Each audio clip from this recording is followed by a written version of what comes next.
Halo everybody, assalamualaikum warahmatullahi wabarakatuh.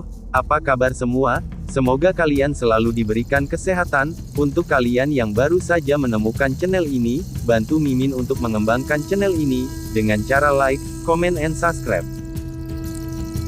Episode pun dimulai. Kali ini terlihat semua orang dengan senang hati mempersiapkan kedatangan Data. Lalu saat itu terlihat seorang pria datang berlari dengan memberitahu Sahid kalau mobil Data telah tiba, tetapi Data tidak terlihat. Sontak saja Sahid dan semua orang pun sangat terkejut.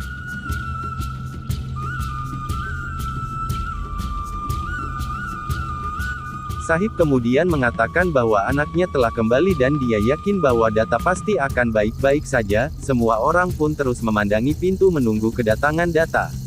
Kisor saat itu mengolok-olok Kala dengan mengatakan Data dan Naku telah tiba, tidakkah kau ingin menyambut mereka? Tatapan wajah Kala pun saat itu terlihat dengan penuh kebencian. Mereka menyambut Data dengan penuh semangat. Kedatangan Data dan Naku, berapa saat kemudian kini Data datang dengan nafas yang terengah-engah. Dia terlihat marah dan terlihat sedih. Dia berdiri sendiri di pintu.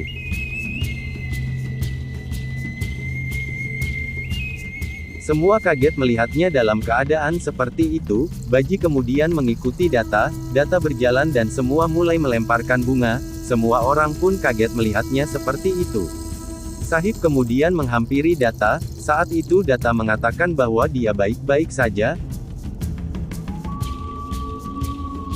Badi pun bertanya tentang Naku. Data terus mengingat anak-anak buah Ana menculik Naku. Dia pun tidak mampu untuk mengatakannya. Dia meminta kepada Baji untuk berkata yang sebenarnya kepada Badi dan Ganpat. Baji kemudian mengatakan bahwa anak buah Ana telah menculik Naku. Badi terkejut dan dia menjatuhkan piring puja. Sementara saat itu, terlihat Kala yang terlihat tersenyum licik. Setgi berlari dan dia memeluk Badi lalu berkata, apakah mereka akan membunuh kakakku?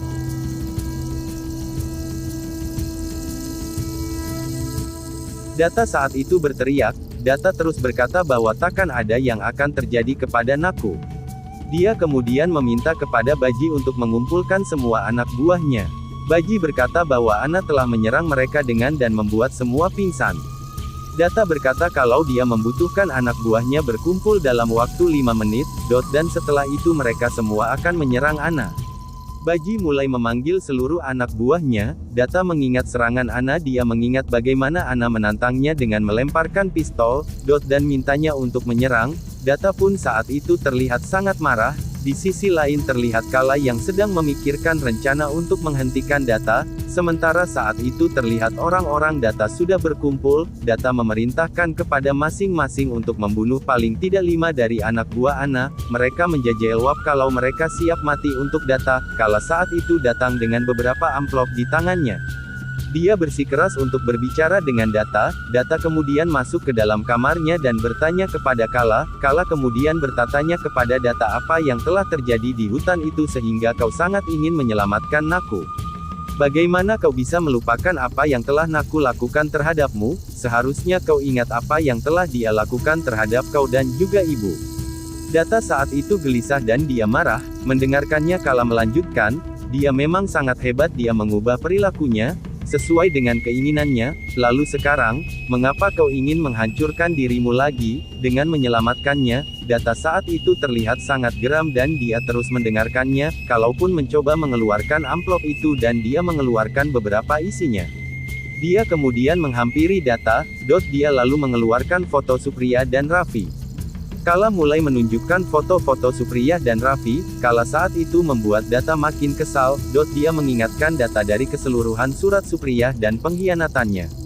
Data pun mulai melihat foto-fotonya. Data mulai berjalan, dia berdiri di sudut. Data berdiri merenungkan antara hati dan pikirannya. Kala pun mengerti kalau dia belum siap untuk menyerah. Dia lalu menunjukkan surat dari Supriya dan meminta kepada Data untuk membacanya, tetapi Data tidak ingin membaca. Kalaupun saat itu membacanya, terima kasih Nakusa, kau telah membantu kami, jika tidak maka kami tidak akan menikah.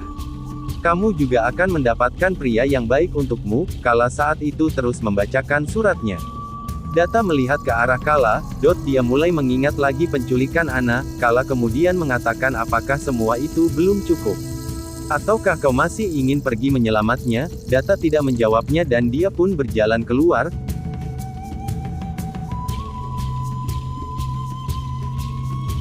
sementara saat itu Baji dan anak buahnya, semuanya menunggu Datta untuk keluar. Datta datang ke sana, dia berdiri dan memikirkan apa yang telah Kala katakan tadi. Saat yang bersamaan Badi kembali memohon kepadanya dengan melipat kedua tangannya.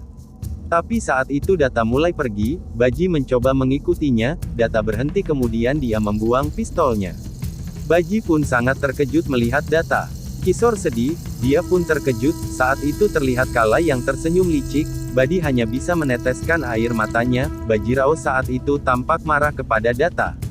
Datta tanpa sepatah kata pun berjalan menuruni tangga, sementara itu kini di lain tempat terlihat, Naku yang belum sadar, dia saat itu keadaan dalam terikat. Kemudian Naku bangun dan dia berterik memanggil Datta. Ana yang melihat itu pun merespon dengan mengangkat kepalanya. Naku saat itu diikat seperti orang-orang sawah. Naku pun terbangun, dia bingung kenapa dia diikat seperti itu.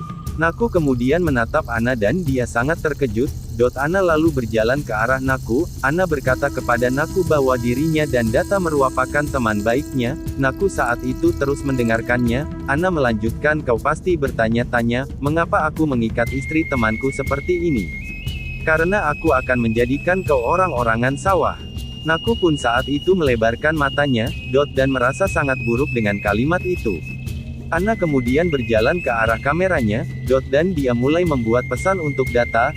Ana berpesan kepada Datta, Datta kau akan kehilangan istrimu, ujar Ana kirim video untuk Datta. Ana kemudian berjalan ke seorang wanita yang duduk dengan membelakangi Naku. Dia mengatakan aku akan menunjukkan hal yang sangat menakjubkan. Dia menunjukkan wajah wanita itu. Dia adalah Subba Laksmi istri Ana. Dia orang yang membuat semua termasuk Datta dan Naku tertidur, dengan memberi mereka perasaan. Naku pun saat itu sangat terkejut. Ana terus merekam Naku di kameranya. Ana mengatakan aku akan menjadikan istri Datta sebagai orang-orangan sawah. Naku saat itu marah dan berteriak kau pasti akan menderita.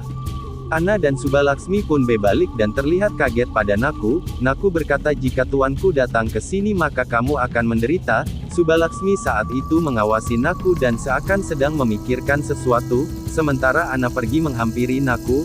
Ana berkata jadi Datta sangat mencintaimu, itu memang kabar bagus. Nah makin seru bukan? Oke cukup sekian dulu episode kali ini, Mimin mohon pamit undur diri, nantikan episode selanjutnya ya. Wassalamualaikum warahmatullahi wabarakatuh.